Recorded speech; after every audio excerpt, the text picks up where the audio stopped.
El presidente Petro le aplicó un correctivo al ministro de Defensa israelí y dejó mudo al embajador de Tel Aviv en Colombia. Las últimas declaraciones de las autoridades del Estado de Israel están generando indignación en el mundo entero y las reacciones en Latinoamérica no se hacen esperar. La contienda del líder colombiano tuvo lugar en las redes sociales y tomó por sorpresa a las fuerzas de ocupación en territorio palestino.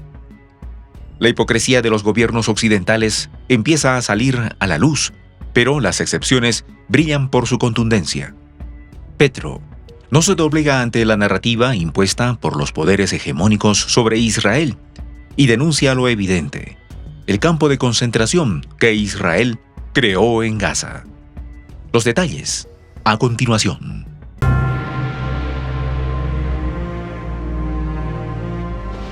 Voz de la Patria Grande.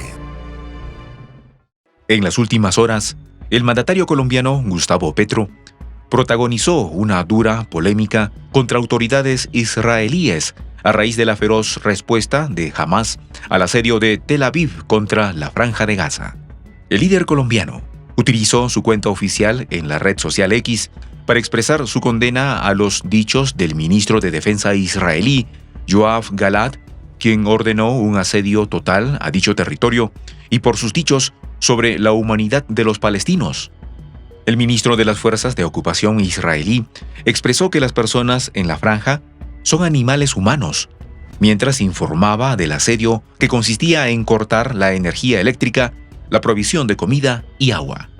Citando este fragmento de la autoridad israelí, que se está viralizando en el mundo entero, el mandatario colombiano expresó su indignación ante estas palabras, dichas con tanta liviandad, justificando de la peor manera la opresión que las fuerzas israelíes vienen perpetrando sobre Palestina. Esto decían los extremistas alemanes de los judíos.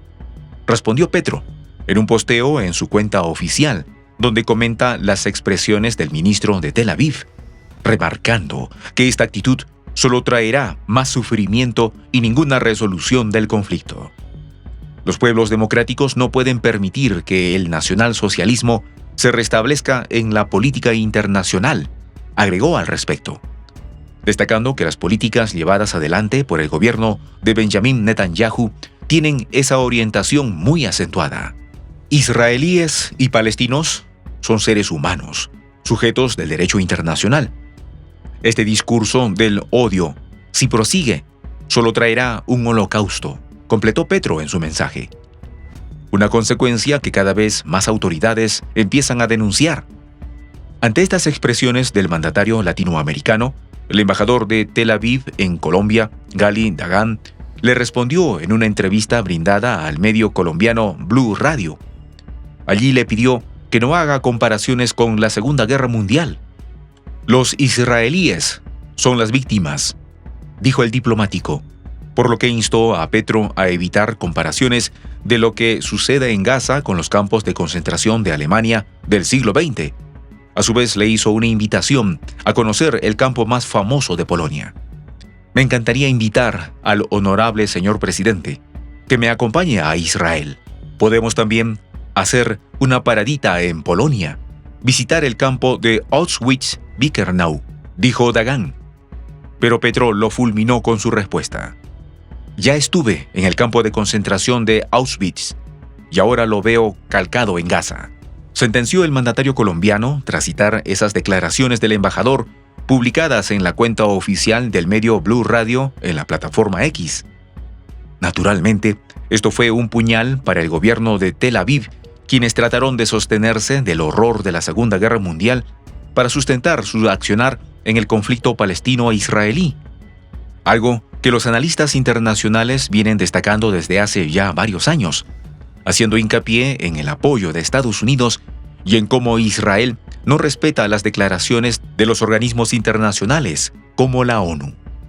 En efecto, la ocupación ilegal sistemática de territorios palestinos por parte de Tel Aviv es algo que se viene denunciando desde hace décadas. Pero la presión de Estados Unidos ha permitido que se salga con la suya de manera indemne, pese al atropello evidente que está cometiendo. Desde hace ya un par de años, especialistas en el conflicto en Oriente Medio hacen la comparación de que el gobierno de Israel es un niño al que se lo ha malcriado por más de 70 años, dejándole hacer todo tipo de actos, en nombre de la, por supuesto, reprobable persecución por parte de los extremistas alemanes en el siglo XX. Sin embargo, advierten que ya es muy tarde para pedirle al gobierno en Tel Aviv que actúe como un adulto responsable, respetando el derecho internacional y los derechos del Estado palestino. Washington y la comunidad europea, culposa, crearon un monstruo y ahora se les fue de las manos. En el mismo sentido, los mismos analistas no se sorprenden por la reacción de grupos como Hamás. La violencia a la que fueron sometidos los palestinos provoca la violencia cada vez más feroz de estos grupos. Incluso, aunque la mayor parte de la población palestina no esté de acuerdo con estos actos. El extremismo que hoy gobierna Tel Aviv alimentó a los grupos combatientes en Palestina que, dicho sea de paso, Hamás es un grupo que el propio Estado de Israel ayudó a fundar en la década del 80 para debilitar al líder histórico Yasir Arafat. Si esta modalidad les suena conocida a la estrategia utilizada por Washington de crear grupos paramilitares en distintas partes del mundo para debilitar a los poderes locales que les incomodan, es porque realmente no hay diferencia. Es la misma estrategia. En 2004, falleció repentinamente Yasir Arafat. Varios exámenes póstumos determinaron que había sido envenenado. Incluso en 2018, el investigador israelí Ronen Bergman describió en un libro suyo que el líder palestino fue sometido a radiación por Israel. La estabilidad en esa región nunca fue una opción para Israel y Estados Unidos. La semilla del caos plantadas por Tel Aviv en los 80 sigue dando sus frutos con este reciente ataque. Pero la pregunta es, ¿el monstruo se les escapó de las manos o lo tenían planeado?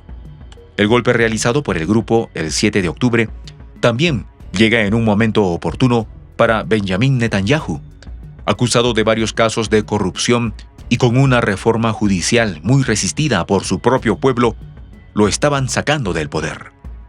Este hecho le vino como anillo al dedo para distraer la atención y aplacar las movilizaciones que habían en su contra. En este sentido, vale preguntarse, ¿Hamás es realmente un grupo que quiere la liberación de Palestina o es un grupo funcional a Tel Aviv y a Washington? La respuesta puede ser difícil de encontrar, pero los hechos muestran que el que termina pagando las consecuencias siempre es el pueblo palestino. Por eso, la denuncia de Petro es más urgente que nunca y un ejemplo para el resto de los líderes latinoamericanos. Soy el J, Juan José del Castillo, director del canal Prensa Alternativa. Si quieres ser parte de la comunidad de la Patria Grande, suscríbete a nuestro canal. Si es que quieres que te lleguen las notificaciones cada vez que subimos un video, activa la campanita. Si quieres apoyar a nuestro canal económicamente, puedes hacerlo a través de PayPal. El enlace está en la descripción del video. A nombre del equipo de Prensa Alternativa, me despido con esta expresión en el quechua milenario, Tupananchis Kama, cuya traducción es hasta volvernos a encontrar.